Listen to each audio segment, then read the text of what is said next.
Now that it is 2020, is it safe to say that Star Wars is dead? Things were quiet for Star Wars news during the first month and a half of the year. Ordinarily, the news would be focused on the box office returns of the latest movie, but in this case, the latest movie barely crossed $1 billion. Interest in The Rise of Skywalker basically died alongside the last strands of Auld Lang Syne, leaving the new year to be a barren wasteland while we awaited the relaunch of Clone Wars. But now March is here and there's a handful of developments from the galaxy far, far away, some of it good, some of it Rise of Skywalker related. Arguably the best Star Wars anything is back. Clone Wars' final season launched on Disney Plus midway through February and is scheduled to be released in weekly increments between now and April. If you were worried that the quality has dipped in the 6-year break, don't be. The show hasn't missed a beat. Currently, the story is focused on a mini-arc featuring the Bad Batch, but before the show is over we'll see Darth Maul again, the Siege of Mandalore, and Order 66. Still, on the TV front, there are tons of rumors swirling around what's coming next. A Rebels sequel series has been teased, as well as something set around the sequel trilogy, much like the recently ended show Resistance. Whether or not the latter idea comes to fruition will give us a hint as to how Disney views episodes 7 to 9 from a marketing and creative standpoint. If they think there's still gold to mine, you can be sure they will. If not, expect to see those movies and related characters fade into the background.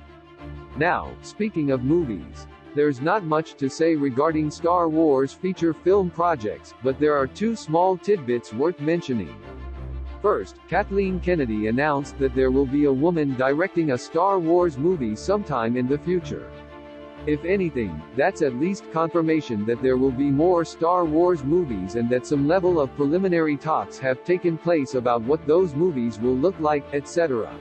Second, looking backward, Colin Trevorrow, short-lived director of Episode 9, had one version of his potential movie script leaked to the internet.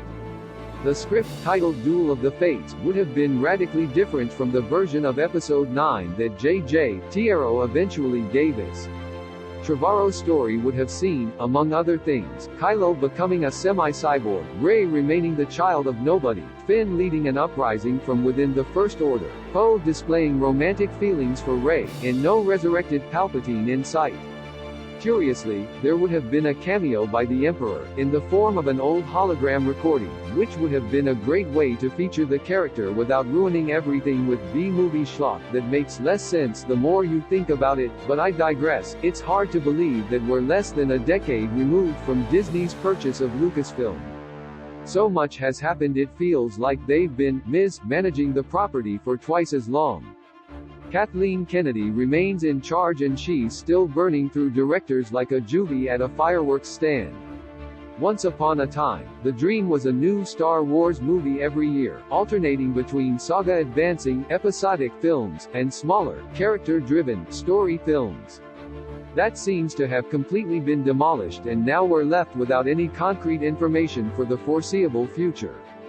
Probably the biggest news for the franchise was the reveal that we're getting a series of novels, comics, and potentially other media set 500 years before events of The Phantom Menace.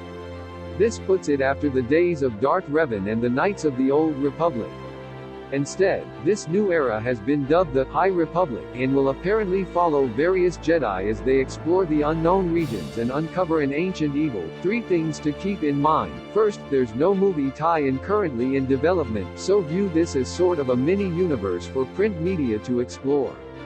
It'd be great if we got a Star Wars adventure game to go along with it, much the same way Shadows of the Empire was explored in book, comic, and video game form. It'd also be great if EA got around to doing more with their Star Wars license than 3 games in a decade. Second, Disney is touting this era as the chance to explore the Jedi, as they were always meant to be seen. Finally, there are no Sith to be found in this period, so expect some new kind of villain to challenge the heroes. Hopefully the writers get creative with this, and use this as an opportunity to show different strengths and weaknesses of the Jedi Order. The Rise of Skywalker novelization. Last, but certainly also least, we must discuss the upcoming novelization of the final Star Wars saga film.